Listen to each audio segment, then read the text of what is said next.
Todo sobre los anabólicos, escrito por Jairo Hans Escalante Luna. Es el manuscrito que habíamos armado hace unos meses pensando que íbamos a sacar un libro acerca de esto, pero finalmente no sacamos nada. Simplemente quedó en un pequeño intento del libro, ¿no? Al final lo que se va a hacer es videos, como hemos visto, esta es la tercera parte, y vamos rápidamente a revisar porque es bastante información, entonces no queremos demorar. Todo sobre los anabólicos, ¿no? Lo que se empieza primero es con una revisión superficial, muy superficial, de los usos que ha habido de anabólicos en Perú, ¿no? Han habido muchos, pero principalmente se mencionan, por ejemplo, el caso de Miguel Arce, ¿no? Si se puede agrandar un poco. Aquí, ahí está. El caso de Miguel Arce, ¿no? Cómo él empezó de manera natural, y me parece, por ejemplo, que en la tercera foto ya está con el uso de anabólicos, o posiblemente clenbuterol, winstrol, testosterona, primobolan, cualquiera de estas sustancias, ¿no? Que transformó su cuerpo, además de el ejercicio intenso, ¿no? Tenemos otro caso confeso, ¿no? Que es Joshua Ivanov, ¿no? Cómo era natural y cómo pasó a ser no natural, ¿no? Estos modelos, representaciones de televisión que normalmente la gente tiene expectativas de que una persona podría llegar a ser así naturalmente, pero al final no son expectativas reales, cierto, porque requieren de sustancias adicionales. El caso 3 es Néstor Villanueva, ¿no? Que también indicó haber usado anabólicos en cierto momento, etapa de su vida. El caso de Mario Iribarren, más evidente su transformación de natural, ¿no? A no natural, ¿no? En ciclo, ¿no? Cuando está en ciclo, bastante definido se le ve aproximadamente un 8-10% de grasa corporal. El caso de Greg Mitchell, ¿no? Que ha sufrido denuncias por agresión física, ¿no? También se le ve evidente uso de esteroides, ¿no? Sustancias anabólicas, además de que sus parejas han indicado que ha tenido desórdenes en el tema de su carácter, ¿no? Presentándose un poco agresivo, muy ansioso, desesperado. Sebastián Lizarzo también, otro ejemplo, no natural. Aquí está una imagen, y cuando era natural, pues la diferencia es tremenda, ¿no? Simplemente tú, por más que entrenes 1, 2, 3, 5, 10 años, nunca vas a poder llegar a estos niveles si es que no tienes la cantidad de testosterona que se inyectan estos sujetos. Mario Hart también confesó haber usado hormona de crecimiento, insulina, testosterona, primobolan, testosterona en antato, ¿no? La presentación. Mario, un ciclo moderado. Nicola Porchela también ha entrado al mundo de las sustancias. Kevin Salas también ha entrado al mundo de las sustancias, evidentemente, esto es evidente. Inclusive en sus redes, en sus posts, en sus publicaciones, ellos etiquetan a estas empresas, haciendo pues apología al uso de los esteroides, ¿no? La máquina, que además de meterle toda la farmacia a su cuerpo, también le mete Sintol, si más no me equivoco, por la forma extravagante de sus brazos y su cuerpo en general, ¿no?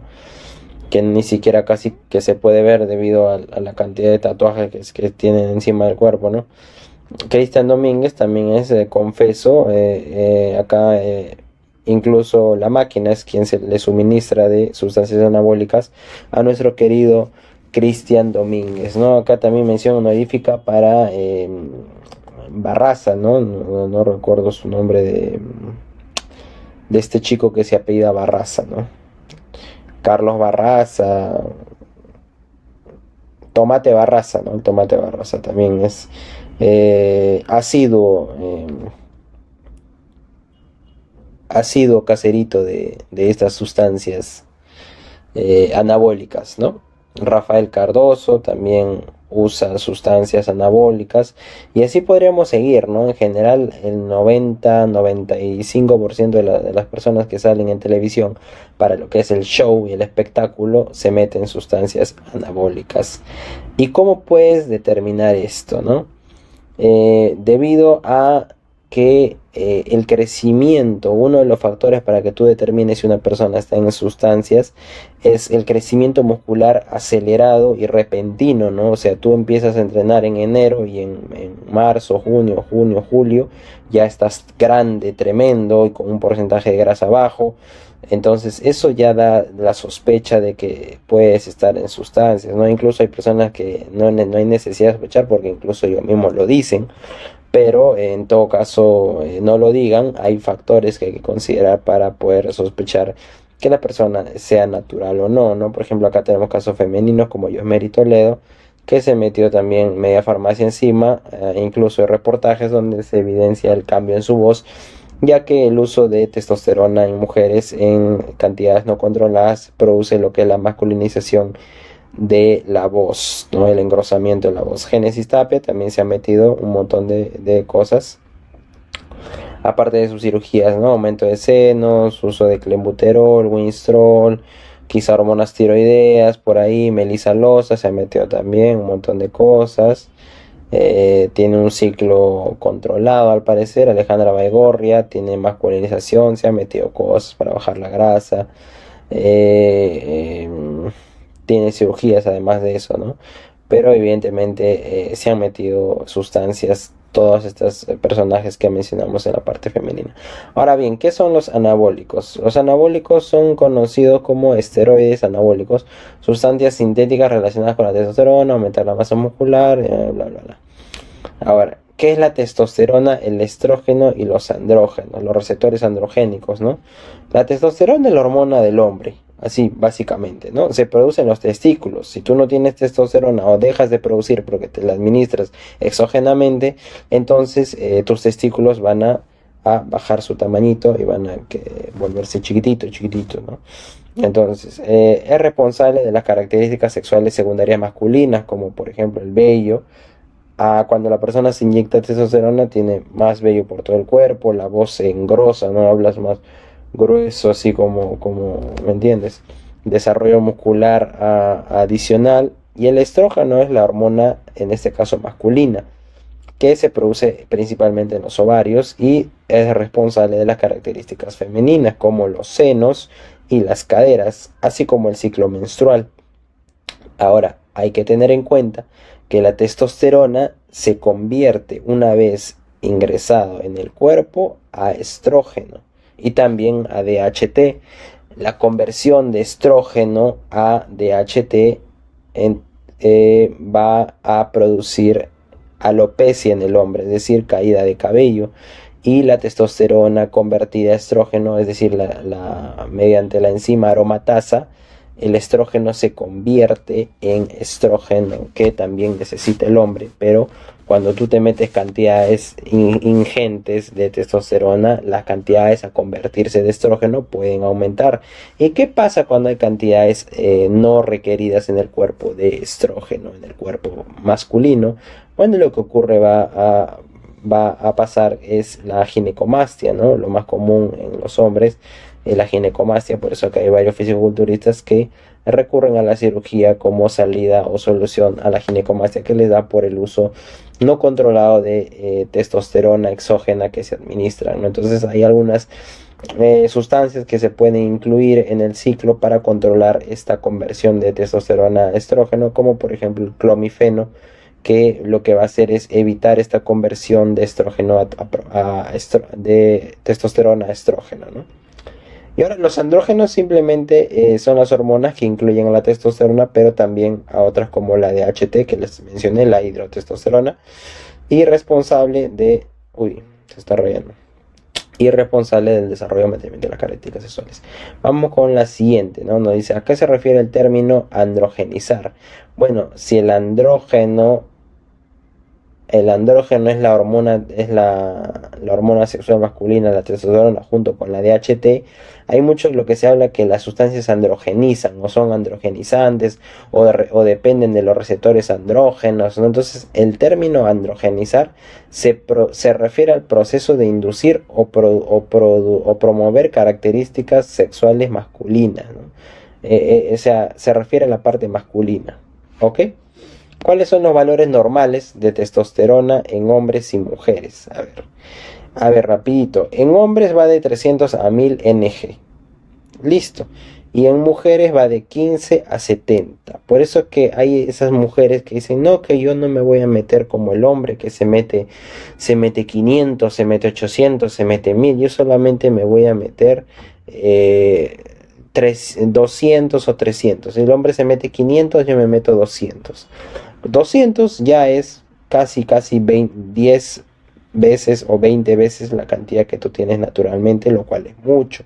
Entonces, por más de que no sea mucho comparativamente con la cantidad que se administra un hombre, igual son cantidades que para la mujer son suficientes para inducir lo que es la masculinización.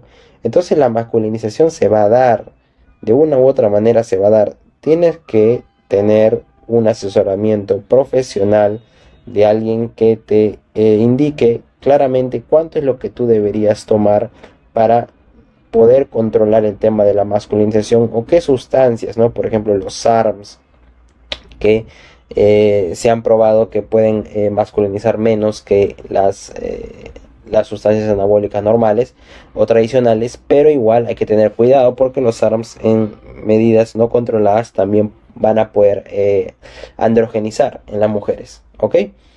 Ahora, los valores de estrógeno en mujeres va de 30 a 400 y en fase folicular o ciclo menstrual, y en la fase ovulatoria va de 100 a 500, es decir, hay un aumento en la fase ovulatoria de los niveles de estrógeno.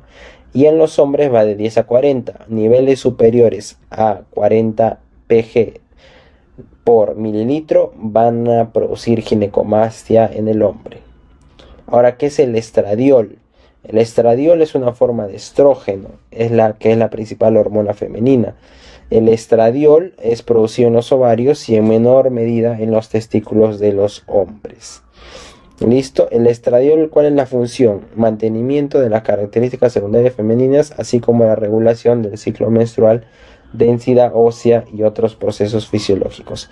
¿Cuánto dura la memoria muscular? Acá la pregunta refiere a que les ha pasado que cuando una persona está pues entrenando y construye masa muscular, pero después digamos que lo deja por 1, 2, 3, 6, un año. La memoria muscular refiere a que las fibras musculares que se rompieron en su momento para producir más masa muscular van a todavía quedarse ahí, es decir, no van a desaparecer. Si tú dejas de hacer ejercicio y dejas de tomar tu ingesta proteica diaria, que es recomendada para poder mantener tu masa muscular va a bajar, va a disminuir, va a regresar a valores normales, pero se va a mantener algo que se llama la memoria muscular. Y esto puede variar, ¿no? Con la frecuencia o la intensidad del entrenamiento. Pero tan pronto como tú vuelvas a entrenar, lo que va a suceder es que esta memoria muscular va a hacer que tu ganancia muscular, que tu masa muscular que tenías hace un año, 2 años, regrese en poco tiempo y ya no tengas que volver a construirla de nuevo, desde cero, ¿me entiendo? Entonces acá lo que nos dice, por ejemplo, la memoria muscular puede durar desde semanas hasta años.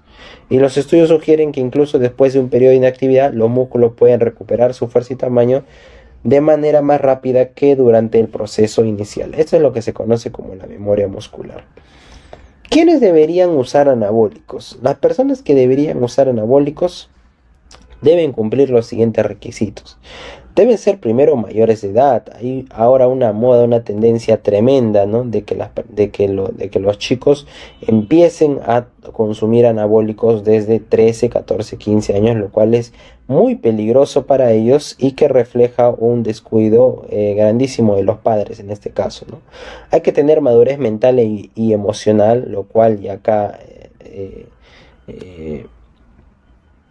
excluye a varios chicos de 18 o 20 años que no lo tienen realmente. Entonces aquí ya estaríamos hablando incluso de que tengas 19, 20 años.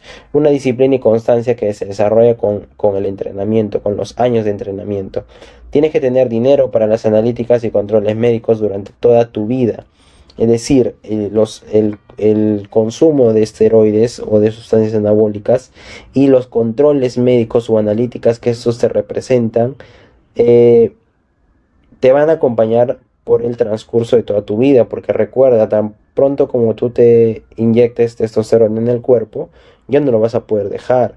Cuando hagas un post ciclo, lo que vas a hacer es intentar recuperar el eje hormonal, pero conforme pasa el tiempo, tu eje hormonal se va a dismorfiar cada vez más y va a llegar un punto donde ya no tengas retorno, un punto de no retorno, donde simplemente vas a tener que hacer un Blast and Cruise, un TRT, una terapia basal, y ya no puedas regresar a tus niveles normales de testosterona, por lo cual vas a tener que hacerte una administración exógena de esta sustancia para toda tu vida. Y hacerte una administración exógena para toda tu vida significa que las analíticas también van a perseguirte toda tu vida. Mirar tus niveles lipídicos, tu estado de hígado, corazón, cerebro, estudios neurológicos, etcétera, etcétera, etcétera. Es realmente toda tu vida. Es como enfermarte, ¿no? Para toda tu vida, porque un enfermo es el que va al hospital cada semana, cada 2 semanas, cada mes, cada 2 meses, y se hace exámenes y otro examen. Entonces tú vas de ser una persona sana, vas a pasar a ser una persona que va recurrentemente a hacerse exámenes médicos. Estar ya en forma, ¿no? No hay forma que estés gordo, ¿no? Estés gordo, panzón y digas, no, que yo voy a usar esteroides, ¿no? Lo que tienes que hacer primero es una recomposición corporal, ¿no? Y eso da para otro video incluso, ¿no? Tener tiempo en el gimnasio, ¿no? No puedes tener 1 mes, 2 meses en el gimnasio y decir, ya me voy a meter, ¿no? Y de una, que sale, ¿no? Que sale, lo primero que me aparezca yo me voy a introducir, ¿no? Entonces hay que tener cuidado con eso, ¿no? Al menos haber hecho periodos de volumen y de definiciones, ¿no? Saber qué es un volumen, cómo hacer un volumen limpio, un volumen sucio, cómo hacer una definición, cómo cortar una definición, cómo marcar el cuerpo, cómo secarlo, cómo quitarle el agua. Todas esas cosas que se logran con el tiempo y con la experiencia, al menos un año bien dedicado, bien enfocado, ¿no? Y si no estás enfocado, pues métele 2, 3 años, son un tiempo que tienes que tener entrenamiento. Entonces súmale que tengas 18 años, que le metas 2 o 3 años de entrenamiento natural, ya estamos hablando que tienes 20, 21 años, ¿no? Entonces, después debes dedicarte al fisicoculturismo por al menos 20 años. Yo diría para toda tu vida, ¿no? O sea, es decir, si te metes al fisicoculturismo desde los 18 o 20 años, debes saber que vas a dedicarte a esto hasta los 40 o 50 años de tu vida. Entonces, si no te vas a dedicar a esto y si no tienes la genética predispuesta para lograr un físico que de verdad valga la pena, entonces no vale la pena que te metas nada al cuerpo, ¿no? Para empezar, se debe indicar que en este video no se está recomendando a nadie que haga el consumo de esteroides, pero en el caso tú seas terco, porque cada persona es libre de hacer lo que quiere, e igual planeas meterte las sustancias que a ti te salgan de los cojones, entonces al menos ten en cuenta estas recomendaciones. Si igual no vas a hacer caso y te vas a meter esteroides por el cuerpo, ¿no? Entonces hay que escuchar estas recomendaciones que sí son muy acertadas. En el caso de que seas futbolista, deportista y quieres mejorar tu rendimiento, se recomienda supervisión médica constante, ¿no? Que igual para temas a nivel profesional se tiene siempre en cuenta. Ahora, tener a alguien que sepa realmente del tema, un coach que esté enterado, ¿no? Es decir, alguien que te pueda asesorar correctamente, ¿no? O informarse independientemente también del tema. Muchas personas que están consumiendo sustancias anabólicas, tú les preguntas y no saben, ¿no? Lo único que te responden es no, porque es que así me dijo mi entrenador, ¿no? Entonces hay que tener ojo ahí. Saber que una vez que se va a entrar es muy difícil salir, por no decir imposible. Hay efectos negativos y hay muchos efectos negativos a largo plazo que la gente no toma en cuenta, solamente toma en cuenta los efectos negativos de corto plazo. Y eso ya lo hablamos en la parte 2. Y tener buena genética. Si no tienes buena genética, no sirve de mucho que te inyectes, que te hagas ciclos, amigo, porque tu mejora no va a ser como la que tú piensas que va a ser. ¿Cuál es el problema con los esteroides? El problema con los esteroides es que actualmente, que de 100 jóvenes entre 16 a 25 años, solamente el 3% se termina dedicando toda su vida al fisicoculturismo. Estoy hablando de 100 jóvenes que pues estén interesados en lo que es el mejoramiento corporal, ¿no? En la musculación, en ir al gimnasio. Entonces, de 100 jóvenes que van al gimnasio, más de la mitad solamente va por bajar de peso, ¿no? Entonces nos quedan con 40, 30.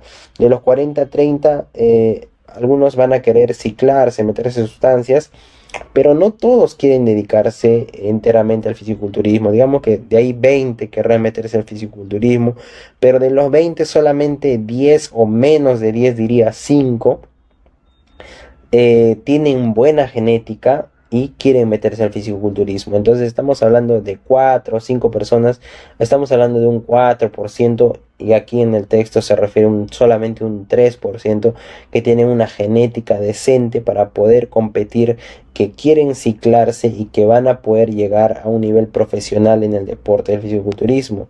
Entonces estamos hablando de que ¿cuántas personas se quieren ciclar? Se quieren ciclar alrededor de 20 a 30 personas. De las 100 que están en el gimnasio, incluso diría más, diría unas 40 personas se quieren ciclar en el gimnasio, pero de ellas solamente 3 o 4 tienen una genética que justifica su consumo de alguna manera, porque nada lo justifica. Entonces estamos hablando que de 4 personas está relativamente justificado, y las otras 40, digamos que sean 40, 36 personas, lo están haciendo sin fundamento alguno, no está justificado, y lo que están haciendo es arruinándose la vida. Hay que tener mucho cuidado ahí. Entonces ahora la pregunta es, ¿pero cómo sé si yo tengo buena genética? Pues ¿cómo lo vas a saber? Tienes que entrenar por años de manera natural para poder alcanzar o acercarte incluso a tu capacidad máxima natural, ¿no? Eso se logra con el tiempo, 1, 2, 3 años entrenando, y eso, ¿no? Y más todavía, puedes estar 5 o 10 años entrenando y no alcanzar tu límite natural. Y hay personas que tienen 3 meses y ya se quieren inyectar, ¿no? Pues porque dicen que para tomar atajos y hacer los resultados más rápido. Y eso solamente te lleva a malograr tu eje hormonal y malograr tu vida de paso, ¿no? Porque no estás consciente de las consecuencias a largo plazo. Entonces se ve a mucho joven queriendo competir una sola vez para el veranito, ¿no? Para probar cómo ves, o viendo el tema de los anabólicos para verse o lograr cuerpos estéticos, instagramiables, ¿no? La pregunta viene de saber que hay un 10% o 15% de los jóvenes curiosos por las sustancias y dispuestos a inyectarse sin saber todos los efectos negativos que estas sustancias encierran consigo mismo.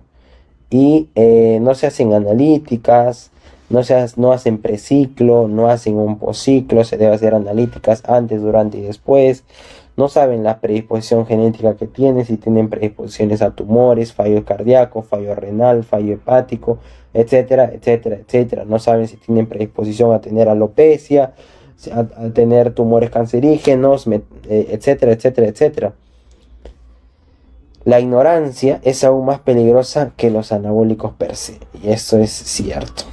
Ahora vamos con la número 8. Suplementos y esteroides. ¿Se necesitan ambos?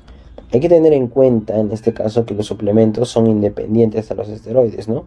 Los esteroides se caracterizan por estar a base de, o sea, que tienen la base de la testosterona, ¿no? Y agregar a eso el suplemento que desees, ¿no? Por ejemplo, puedes agregarle BCAAs, omega 3, magnesio, etcétera, etcétera, ¿no? Pero no hay que confundir las sustancias anabólicas con suplementos que podrías o no requerir en tu dieta día a día, ¿no? ¿Cuáles son los efectos negativos de los esteroides?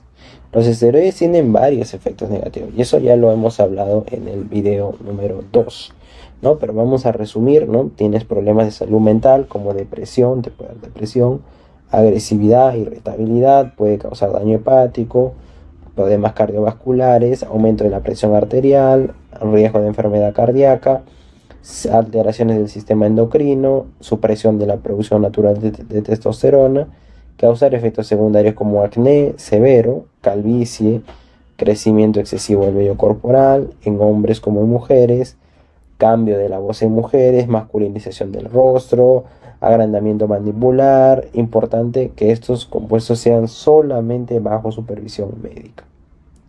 Ahora, ¿cuáles son los efectos positivos? ¿No? Eso también se habla en el video 2. ¿Realmente funcionan? La respuesta es sí, sí funcionan. Eso es lo malo, ¿no? Si bien los esteroides anabólicos se asocian con efectos negativos, algunas personas lo utilizan para aumentar la masa muscular y mejorar el rendimiento deportivo, es decir, crecimiento muscular. ¿Cuál es la diferencia entre alguien natural y alguien que consume? ¿Cómo diferencias tú entre una persona que es natural y una persona que consume? El desarrollo muscular es lo primero que va a saltar a la vista, ¿no? Las personas que consumen van a experimentar aumento más rápido y significativo de la masa muscular en comparación con aquellos que no. Hay otra cosa acá, hay un factor que no se toma en cuenta, pero es válido decir que vas a encontrar muchas personas que consumen en el gimnasio, en tu gimnasio local, de tu barrio o de tu zona, que consumen pero no se les nota, ¿no? Y eso es lo más penoso, que están bajo esteroides pero no se les nota porque tienen una mala genética, porque no alcanzaron su límite natural y no sabían hasta dónde podían llegar, pero a pesar de eso ya están en ciclos o posciclos o Blas and Cruz, como quieras llamarlo, y eso es muy penoso porque no hay nada más peor que tener los efectos secundarios de los anabólicos sin disfrutar de los efectos positivos, ¿no? Como es la estética, que es lo que tanto buscan, ¿no? Legalidad y riesgo legal. Bueno, la prescripción de anabólicos es totalmente ilegal, al menos acá en Perú, ¿no? La salud a largo plazo, los efectos a largo plazo, ¿no? No se comprenden aún completamente. Hay preocupaciones sobre su impacto en la salud cardiovascular, función hepática, la fertilidad y otros aspectos, como por ejemplo la reducción de inteligencia, que hablamos en el video 2, ¿no? ¿Qué son los SARMs? ¿No? Acá nos hablan un poquito también de los SARMs. Los Selective Androgen Receptor Modulators, o SARMs en inglés, son, como dice su nombre en español, serían receptores selectivos moduladores androgénicos. Son compuestos sintéticos que son diseñados para tener efectos similares a los caramelos, pero con menos efectos secundarios.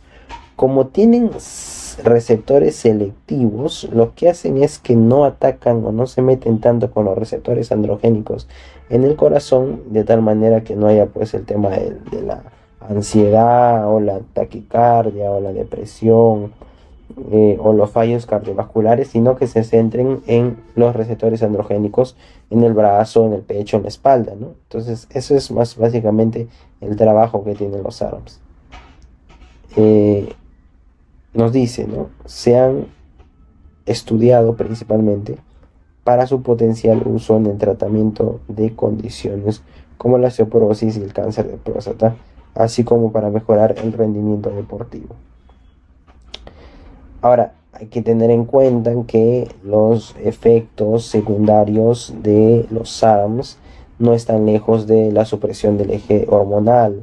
Entonces, ¿puede haber una supresión hormonal debido al uso de SARMs? La respuesta es sí. Entonces, no están exentos. ¿Cuál es el porcentaje ideal en hombres y mujeres?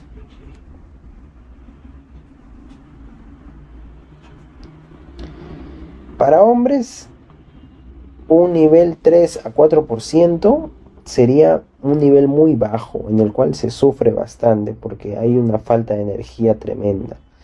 Entonces yo lo que recomendaría es que mientras tú rodeas el 10% estás bien. Y para mujeres, un 18 o 20% estás bien. ¿Ok? Si tú eres una mujer que no está en los niveles ideales, deberías estar en 30 o 40% de grasa. Lo que tú debes buscar es reducir los niveles de grasa de, por ejemplo, un 35 a un 20 mediante la alimentación y la cantidad de gasto calórico diario, ¿no? Mediante los ejercicios HIIT o intensivos o funcionales que hagan que tu cuerpo trabaje y queme calorías que has consumido durante el día. Entonces, el problema no es tanto la ingesta de alimentos, que también debes cuidarlo, sino también cuánto ejercicio haces para poder quitar esas calorías de tu cuerpo día a día, ¿no? Muy aparte del metabolismo basal, que es el consumo de calorías per se, ¿no? ¿Cuáles son las consecuencias de tener niveles bajos de grasa? Hay que tener cuidado acá. Va a presentarse una desregulación hormonal, problemas de fertilidad, déficit nutricional, pérdida de la masa muscular, mayor riesgo de lesiones, problemas de regulación térmica, etcétera, etcétera, etcétera.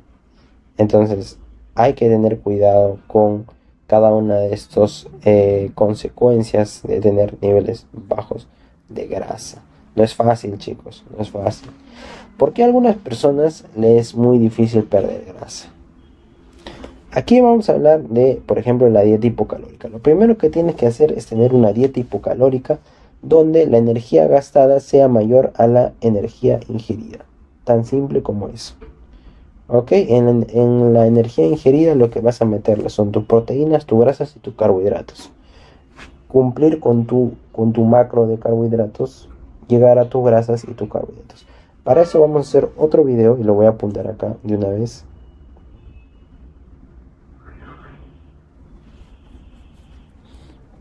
Vamos a hablar de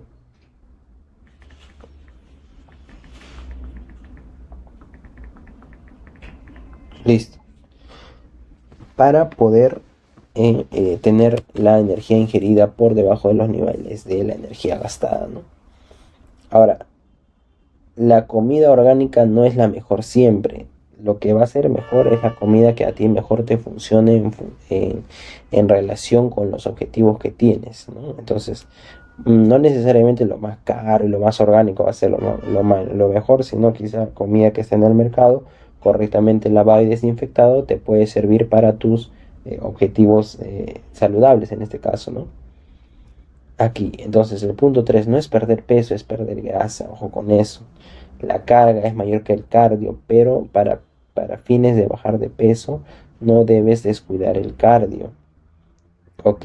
Entonces, ¿qué cosa es mejor? Miren, no dormir lo suficiente y una dieta más entrenamiento va a tener un efecto mejor que solamente hacer una dieta. Entonces, hacer solamente una dieta te va a tener acá, pero hacer una dieta más entrenamiento va a elevar tu nivel a un mayor, a una mayor escala donde puedas reflejar mejores resultados en tu composición corporal. Ahora, todo lo que sean pastillas quemagrasa no funcionan. ¿Cuál es una composición corporal saludable, ¿no? ¿Cuál es una composición corporal saludable? Para esto hay algo que se llama el FFMI, que es el Free Fat Muscle Index, que es el porcentaje que mide los niveles anormales de Free Fat Muscle Index, o sea, es decir, los niveles libres de grasa que hay en el músculo, y hay ciertos rangos que se deben tomar en cuenta. Por ejemplo, para hombres debe ser 22 y para mujeres 18.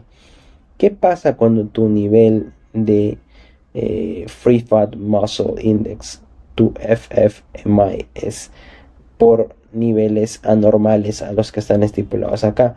Se va a sospechar de que la persona está bajo el efecto de sustancias anabólicas. Por eso es que se tiene este porcentaje, ¿no? El Free Fat Muscle Index es el porcentaje que mide cuánto músculo tienes en relación de tus articulaciones.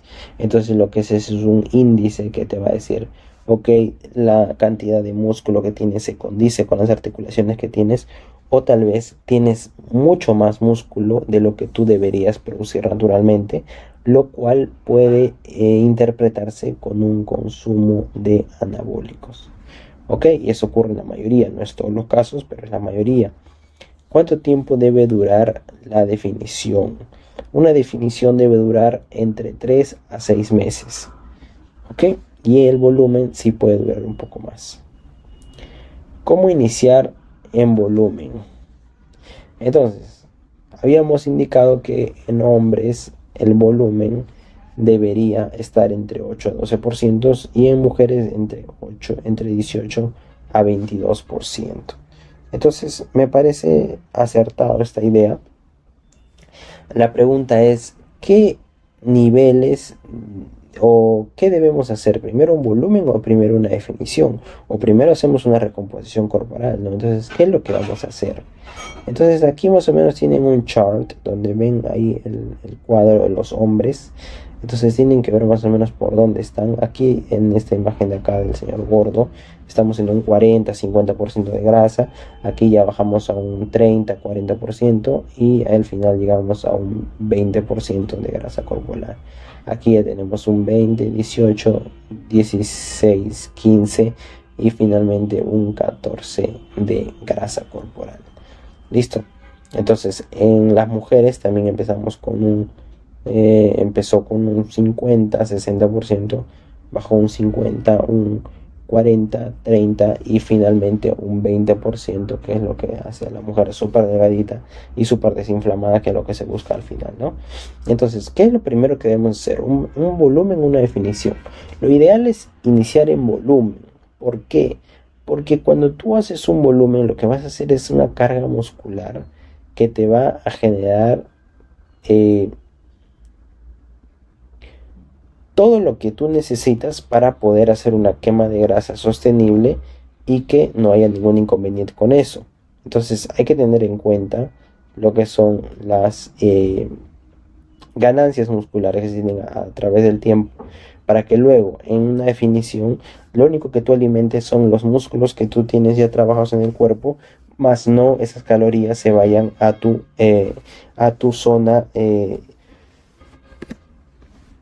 zona intermedia, ¿no? Donde están los abdominales, ¿no? Entonces hay que tener en cuenta eso bien claro.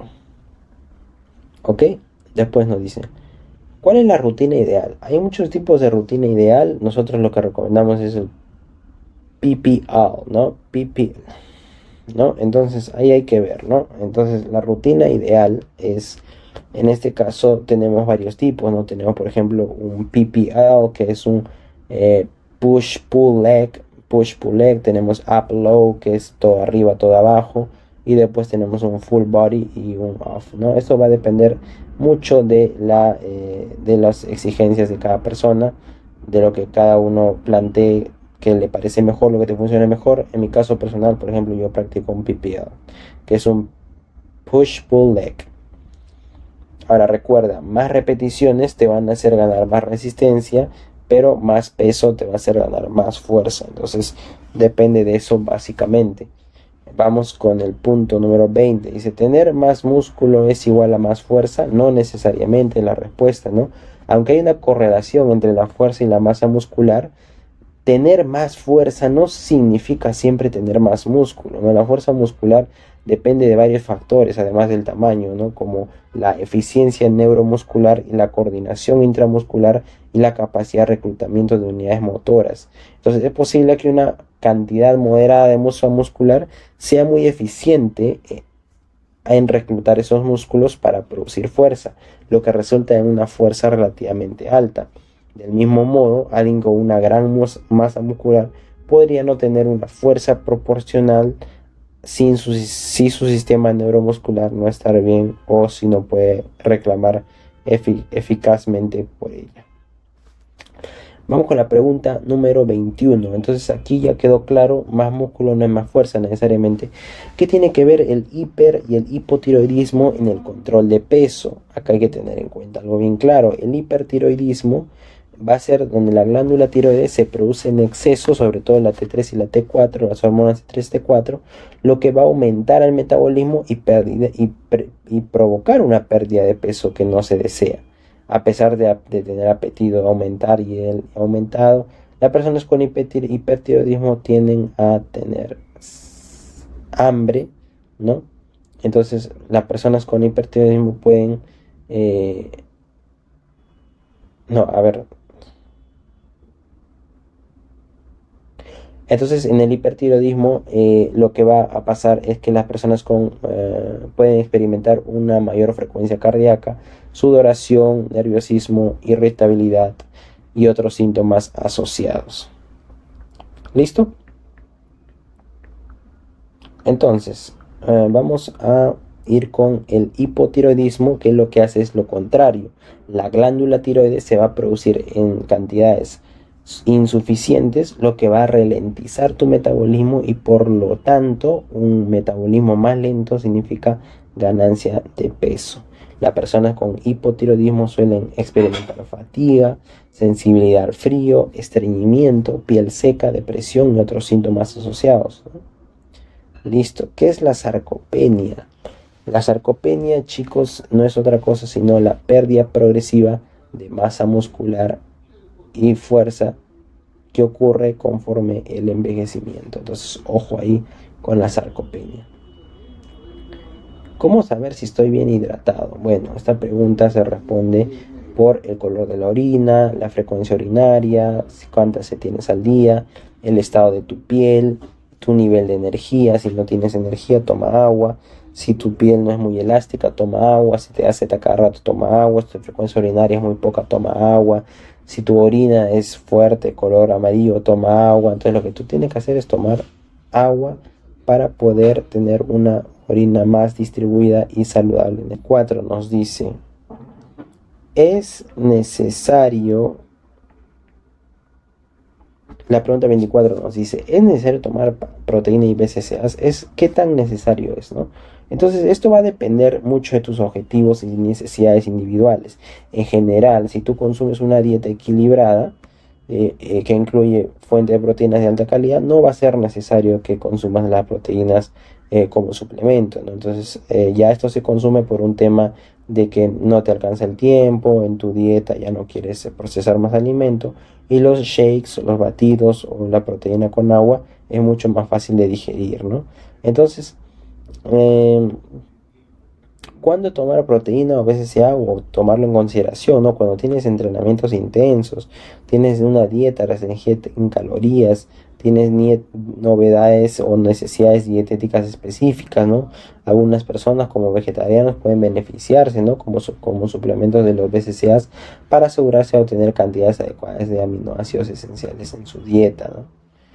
Ahora, vamos a hablar sobre algunos casos, ¿no? Por ejemplo, tenemos el caso de Marcus Rule, caso Sivan, caso Ramon Dino, caso Tom Platz, el caso de Ronnie Coleman, caso Jake Cutler, caso de Schwarzenegger.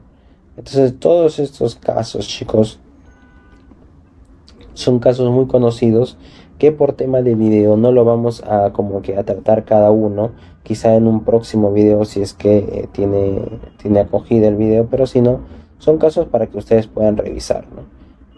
Por ejemplo, Marcus Rule o Tom Platz, que era un experto para hacer entrenamiento de piernas, Ronnie Coleman, el 8 veces Mr. Olympia, Jay Cutler, que fue 5 o 6 veces Mr. Olympia también, Schwarzenegger, que ganó uno de los primeros premios, uno de los primeros Mr. Olympia, claro, el caso de Nexila, que tenía un cuello muy desarrollado, ¿no? Por eso le dicen Nexila, ¿no? De neck, es el cuello, ¿no? Ahora vamos con otra pregunta que es, ¿qué cosa es la vía mTOR, ¿no? El mTOR significa objetivo de rapamicina en mamíferos y en inglés es mammalian target of rapamycin. Es una proteína que desempeña papel crucial en la regulación del crecimiento celular y la síntesis de proteínas y el metabolismo de los mamíferos, ¿no? Entonces es una proteína quinasa que actúa como una especie de interruptor molecular que controla la actividad de diversas vías celulares, ¿no? Entonces, en simples palabras, es una proteína que desempeña regulación de crecimiento celular.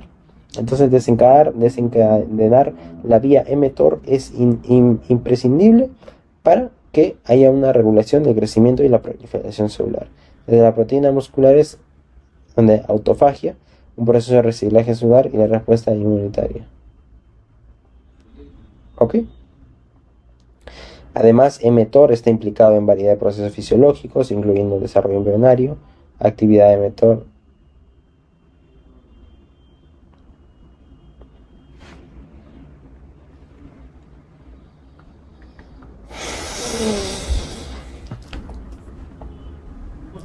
La actividad de mTOR está regulada por múltiples factores, incluyendo la disponibilidad de aminoácidos, concentración de glucosa, actividad de la insulina y otros factores de crecimiento. ¿Ok? Debido al papel central de la regulación del crecimiento celular y el metabolismo, el mTOR es un objetivo de interés en la investigación biomédica y farmacológica en diversas áreas, como el cáncer, la obesidad, las enfermedades metabólicas y el envejecimiento.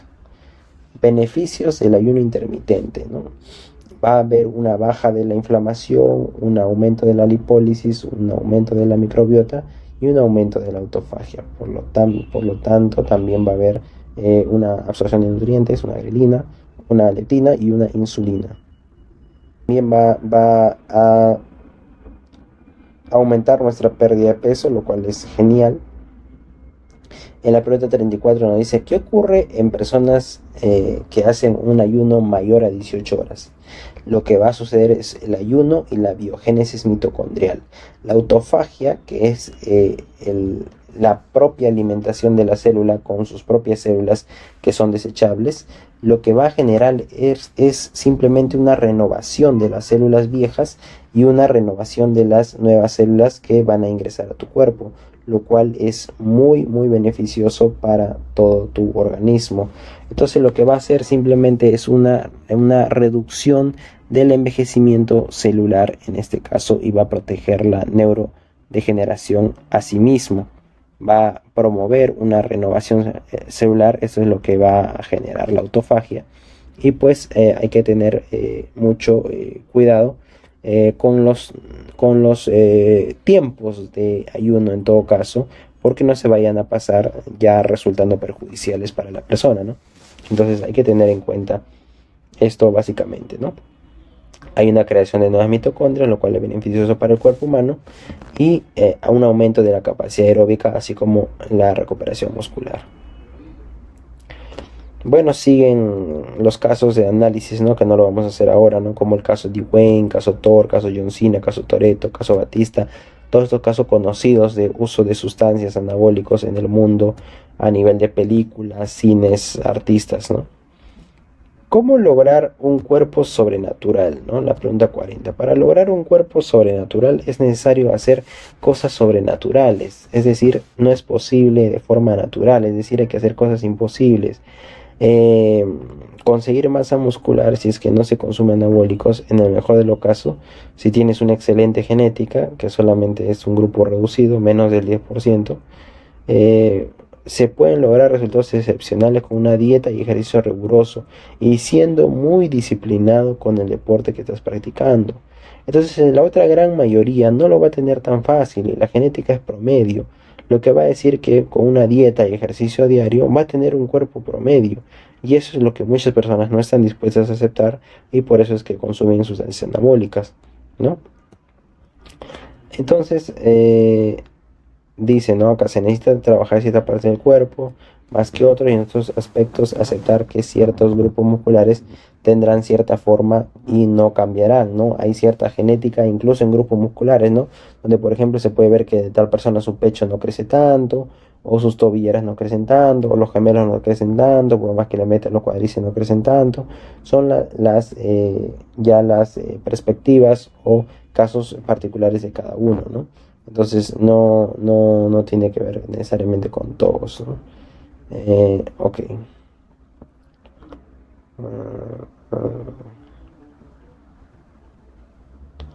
Ok, acá me están retando. Entonces hay que tener cuidado, ¿ok? Acá nos dice, ¿no? Lo que significa que solo un 2% están justificados de usar anabólico. Sin embargo, uno de estos... Pregunta 41, ¿no? ¿Cuál es la carga anabólica de las sustancias? La carga anabólica se refiere a qué tan fuerte es una sustancia con respecto a la expresión o crecimiento de masa muscular en el cuerpo, ¿no? Recordemos, por ejemplo, que la testosterona, partiendo como sustancia de referencia, va a tener un factor anabólico de 1. La nandrolona va a tener un efecto 1.5. La metionolona va a tener 1.5, la trembolona 3.5, es decir, más del triple, casi 4 veces el efecto de la testo, pero también los efectos secundarios. El estanozolol 2 de carga anabólica, oximetolona 0.9, oxandrolona 2, boldenona 1.5 y metandrolona. Acá hay un libro que tenemos que revisar que es de Héroe a Villano. Es un libro que nos va a detallar con mayor precisión toda la información que nosotros requerimos acerca de los anabólicos. Ahora nos dice cuál es la dureza de la dieta. ¿Saltársela? ¿Cuál es la duración? La duración de la dieta es simplemente lo que tú te demores en lograr el objetivo que tú planeas, ¿no? Si tú planeas bajar 1 kilo, posiblemente la duración de tu entrenamiento va a durar 1 semana, 2 semanas, 1 mes, ¿no? Pero si tu objetivo es bajar 20 kilos, quizás te tome más de 1 año, ¿no? Entonces aquí también nos preguntan cuál es la duración de las diferentes sustancias.